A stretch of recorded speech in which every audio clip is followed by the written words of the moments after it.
আমার প্রত্যেকটা ব্রাইড আমার কাছে ভীষণ স্পেশাল, যার যেমনই স্কিন টোন বা যেমনই ফেসের কন্ডিশন থাকুক না কেন, তাই আমি চেষ্টা করি তাদেরকে একটা বেস্ট লুক দেওয়ার। তার জন্য আমি কিন্তু প্রোডাক্টের ওপর কোনো কম্প্রোমাইজ করি না, কারণ আমি জানি একটা ভালো প্রোডাক্ট একটা স্কিন টোনের ওপর কীভাবে এফেক্ট ফেলে। সামনে কিন্তু আবার গরমকাল আসে, যেটা আমাদের মতো মেকআপ আর্টিস্ট বা ব্রাইডদের জন্য একদমই খুবই খারাপ একটা ওয়েদার বা সিজন বলতে পারো।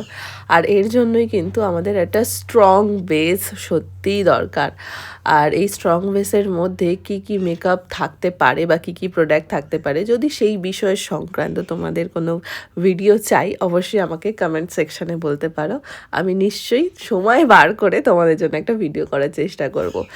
আর দেখো, আমার ব্রাইড সাবানার অলমোস্ট মেকআপ হয়ে গেছে। এবার আমি ওর হেয়ার স্টাইলটা করছিলাম।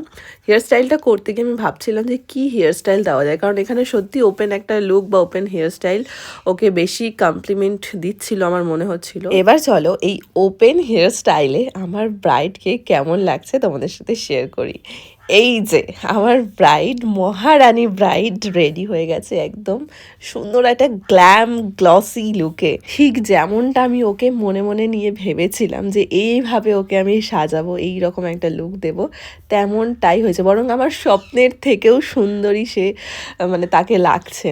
তো তোমরাও জানিও যে আমার ব্রাইডকে কেমন লাগছে। একদম মাথায় ওড়না দিয়ে কিন্তু সত্যি ওকে একটা রাজরানী টাইপ লাগছিল। সত্যি কথাই বলে না যে কাউকে দেখে মুগ্ধ হয়ে তাকিয়ে থাকা, ঠিক তেমনটাই। মানে আমি ওকে মুগ্ধ হয়েই দেখছিলাম আর বলছিলাম তুমি আরেকটু আমার কাছে বসো, আরেকটু তোমাকে দেখি।